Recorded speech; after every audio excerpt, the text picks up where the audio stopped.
Obviously, we have our cameras running. One of the requests that we'll make to you is that we have no flash photography and that you don't actually videotape this yourself for your own personal use. We're being webcast live. If you need to see this after, it's actually going to be archived on our website at pcawebcast.com, and you can go and you can watch that at a later date. But for those of you who want to take flash photography, we'd ask you to refrain from that. There'll be plenty of pictures that are taken by the media, and you can see those later. So let's welcome our two guests, Note, Christopher Hitchens the and Dr. appeal Bill is to Dembski. not use flash and not to attempt to record the debate. The promise is that they will make available their own recording after the debate. I was foolish, and, thinking the request a reasonable one, I complied, despite having the software and hardware to make it easy for me to have made a decent quality recording. I should have learned by now. Never trust theists. This copy is taken from a source which shall remain nameless, because, despite the appeal being honored by me and many others, the promise was not honored. I think the reason will be obvious to those who have seen the debate, and will become obvious to those watching here for the first time. The organizers are from a Christian school, with an age range roughly the same as an English secondary school, 11 to 16 or 18. They anticipated a debate in which the atheist, Hitch, was either beaten or neutralized by a star scientist from the Discovery Institute, William Dembski. In this assumption, they massively overestimated the competency of Dembski, who is a nobody in scientific terms. And they massively underestimated Hitch, who has debated and bested opponents of a caliber so much higher than Dembski that I doubt Dembski could calculate it, even if given a calculator. I have seen most, if not all, of Hitch's debates. I think he was the finest debater of his generation, and even when I disagreed strongly with him, he was a pleasure to watch. But even I did not anticipate what is to come. You to this live debate on does a good God exist at Prestonwood Baptist Church. We hope it raised a lot of discussion and a lot of questions. Thank you, Caleb. I'm Dan Panetti, Worldview Director here at Prestonwood Christian Academy. And some people are out there probably going to ask us a question. That is, why in the world are we having this debate in the first place? Well, atheism is one of the fastest growing segments in America, and the fact is we have to be able to engage with those people and know their sides and know their points of view as well. One of the reasons that we have debates like this is to actually provide training for our students. And Caleb and I were talking about this a little bit earlier. Caleb's dad is actually our football coach as well. And we were just talking about the importance of actually practicing before the big game. And Caleb's a senior and he's going to be at college next year. And we were talking about the importance of actually having those practices before he goes out into the world so that we have those practices here on our campus. And so Caleb, tell us a little bit about how important it is to practice and listen to the other worldviews before you actually go out into the society and engage them. Well, it is a lot like football, and for any of you students out there that do play football or have played football, you don't go into a game blind. You have to, first of all, you've got to watch film. You've got to be educated on what the other team or the opposing view would do, and just their schemes and the way they do things. And obviously, you practice throughout the week before a game, and that's much like this debate. We're getting practice and just different schemes of our own to be able to counteract the other teams or the other opposing worldviews. Scripture tells us that physical training is of some value, but spiritual training has value not only in this life, but in the next. And so this is part of our spiritual training for our students, our staff, and our parents, and we're glad that you've joined us for this debate. Now, we hope that this debate raises a lot of questions and has a lot of conversation around it, so we've actually produced a discussion guide that you can order online and get for your home or your school as well. So please do that. We hope that you not only enjoy the debate, but enjoy the conversation that stems from it.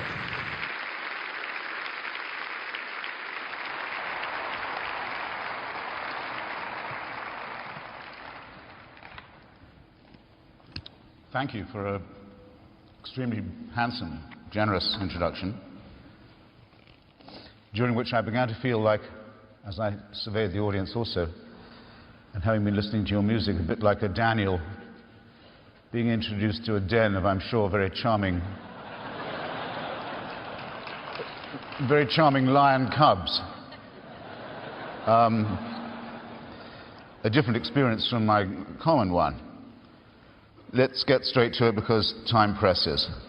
There are, I suppose, three forms of the divine, and if you eliminate polytheism, which I think we may as well all do for today's purposes, there are two ways of approaching it. One is the deistic, and one is the theistic. I hope I'm not telling you anything you don't know, but if you don't know it, it's useful, and it's a very important opening distinction.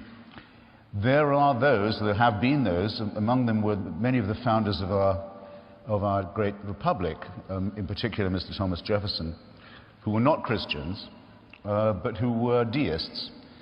They believed that the evidence of the universe and of nature showed a designer, seemed to imply it by its patterns and repetitions.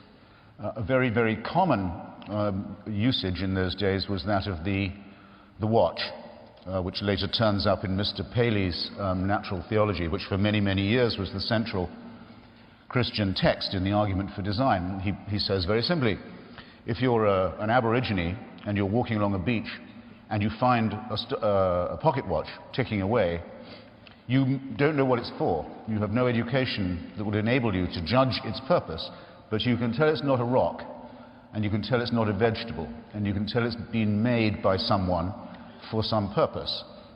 That much you must know, even if you know nothing else. The metaphor of the watch was very much used by the deists. And of course, watches run down and break down. And it was believed by many of them that if an intelligence had begun the universe, begun the process, he took no further interest in it. Didn't intervene in human affairs, didn't mind who won the war, didn't mind which country was the leading one, watched with relative, well, or didn't watch with indifference, plague, famine, war, and so forth. That's a very hard position to oppose, by the way. It's very difficult, impossible actually to disprove. One can only say the evidence for it isn't quite strong enough to be persuasive. To be a theist, in other words, to occupy the position that many people here currently do, and my opponent does, to be a member of a monotheistic religion that believes that truth has been revealed, that God has intervened in human affairs, that he has a plan for us, each of us individually as well as a species, and that it shows, is a very, very much more difficult undertaking. I'm going to show why I think it's more or less impossible. There are usually three ways in which people try and demonstrate it. One is looking at the cosmos, the vault of heaven, the world beyond what we can quite see or apprehend. The second is human history and its development, and the third is ourselves, our own bodies, our makeup. Again, I'll have to condense, I hope you'll forgive me, but I'll sketch in what I think the objections are. Unless you don't believe, I don't know what they've been teaching you, unless you do not believe in the theory of what is conventionally called now the Big Bang, that our universe is billions of years old and began with a gigantic explosion, which is still going on, you are forced to be very, very, very modest about what it is you can know about anything.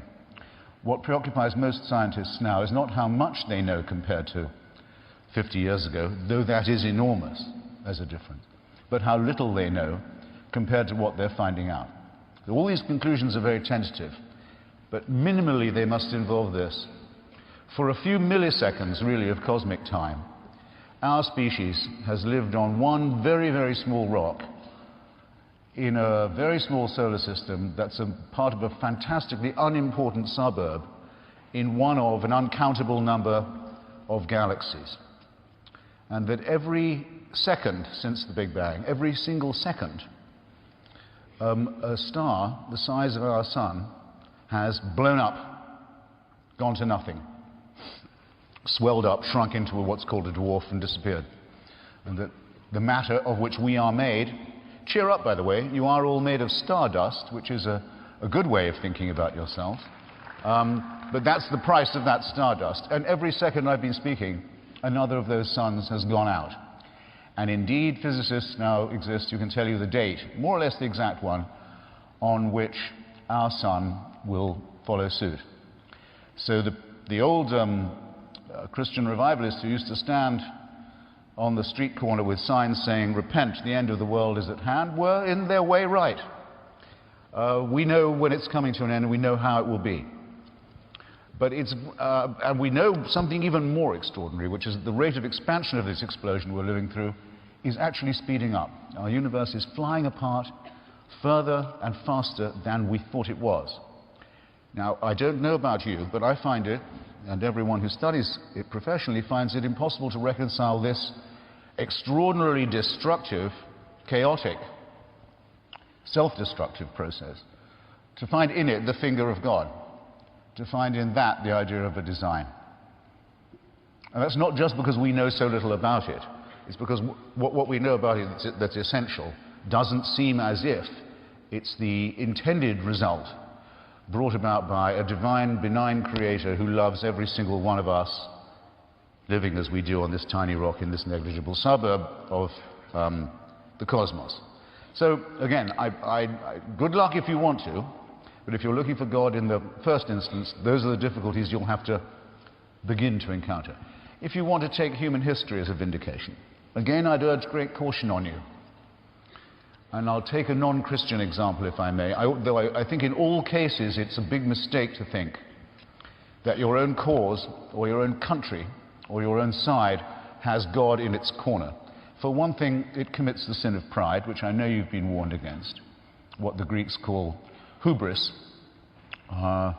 It is probably better, as Abraham Lincoln said, at a time when two sets of Christians were fighting over whether slavery was Christian or not, to decide the future of this union.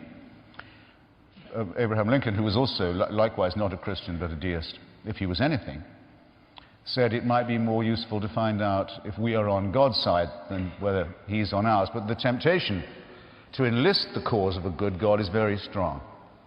Indeed, there are many people in the world today, they're well known as jihadists, Muslim fundamentalists, people who want to kill, really do seriously want and intend to kill everyone in this room, who get the energy they've got and are willing to give their lives because they are so sure that God is with them. And if you want to believe that God intervenes on one side or another, and that God takes a hand in human history and human affairs, you have to grant it to them too. I don't know whether you're ready to do that, or you'd have to say, no, it's only true when we say so, which I think would be, wouldn't it, a rather unsatisfying argument.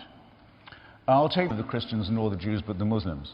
Excuse me, neither the Christians nor the Muslims but the Jews, who say they have a covenant with God, whose testament we Christians, we Western civilization, Christians include in the Holy Book. Those who claim to have met God, or whose leader met God face to face in the Sinai Peninsula, to have received the law, to have had a direct revelation of morality from him, to have a special covenant.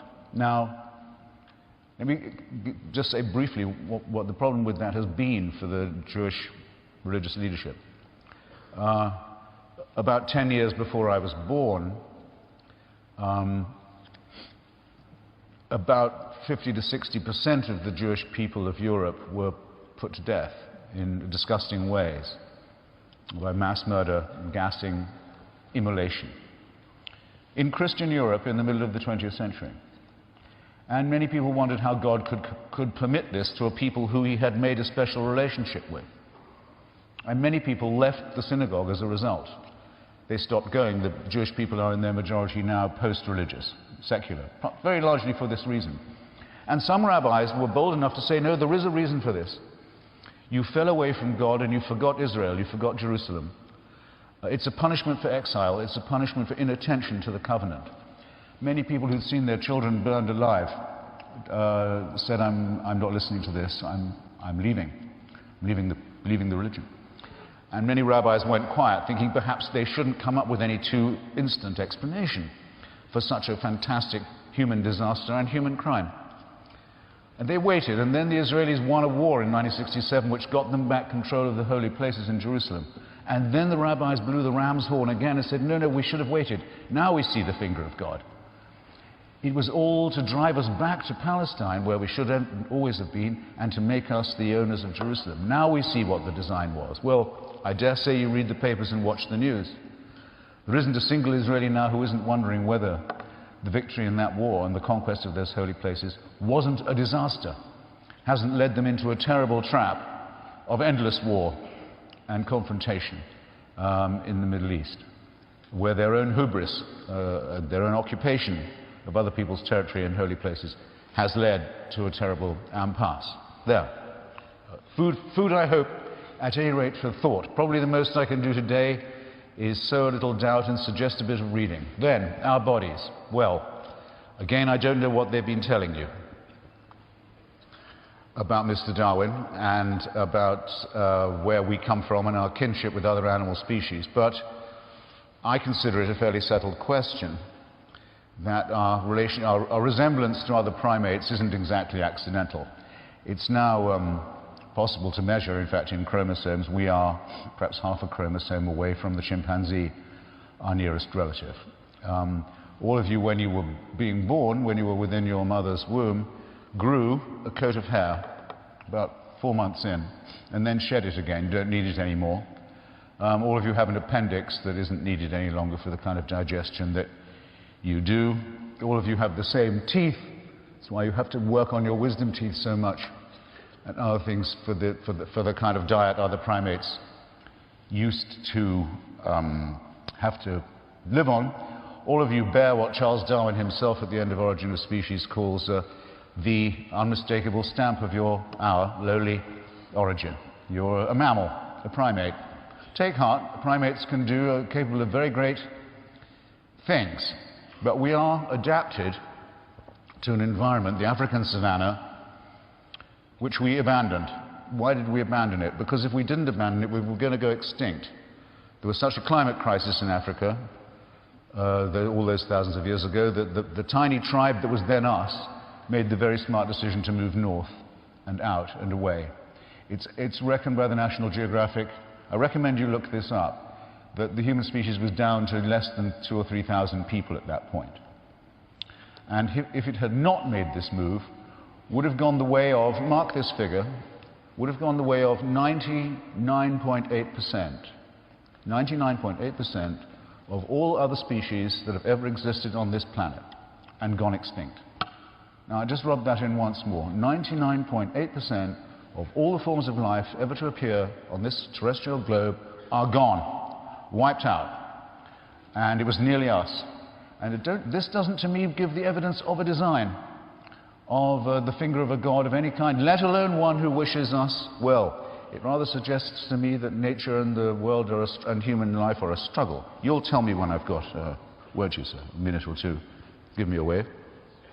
Thank you. I felt I was getting close to trespassing on Dr. Dembski's time.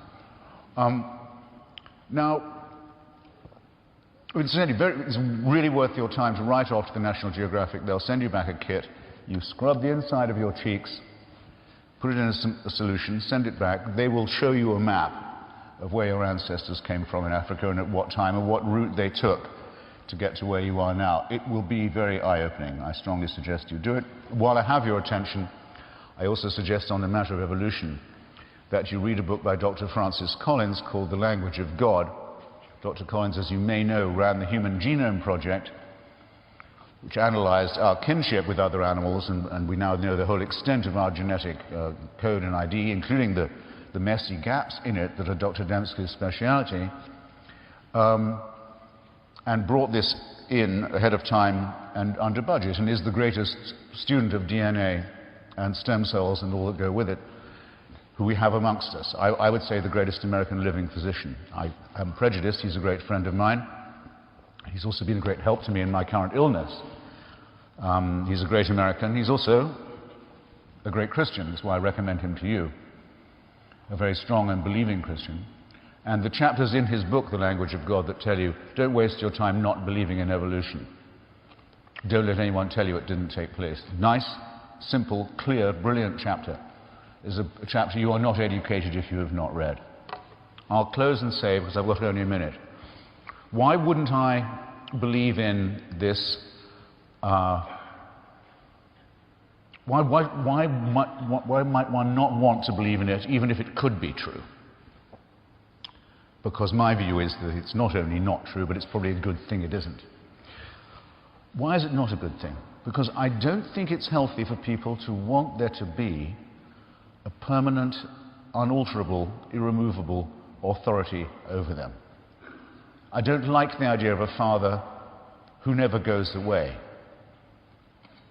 And nor do you, if you think about it. When you get closer to parenthood, you won't say to your children, don't worry, I'll never die. You won't be at my funeral, I'll be at yours. I'll be at your grandchildren's funeral. You'll never hear the end of me. That's actually not loving paternity. The idea of a king who cannot be deposed, very un-American idea as well as a very undemocratic one. The idea of a judge who doesn't allow a lawyer or a jury or an appeal. This is an appeal to absolutism. It's the part of ourselves that's not so nice, that wants security, that wants certainty, that wants to be taken care of. For hundreds and hundreds of years, the human struggle for freedom was against the worst kind of dictatorship of all, the theocracy, the one that claims it has God on its side, the divine right of kings, the feudal system, the monarchical one against which the American Revolution, with its secular humanism, took place. I believe the totalitarian temptation has to be resisted, and I believe this is one of its core and origin points. And so what I'm inviting you to do is to consider emancipating yourself from the idea that you, selfishly, are the sole object of all the wonders of the cosmos and of nature, because that's not a humble idea at all. It's a very arrogant one, and there's no evidence for it. You'd do better to emancipate yourself from it and do some real study of genetics and biology and cosmology. And then, again, a second emancipation, to think of yourselves as free citizens who are not in thrall to any supernatural, eternal authority, which you will always find is interpreted for you by other mammals who claim to have access to this authority that gives them special power over you. Don't allow yourselves to have your lives run like that. I've exhausted my time. I'm really grateful for your attention. I can't wait to be back. Thanks. Thank you, Mr. Hitchens.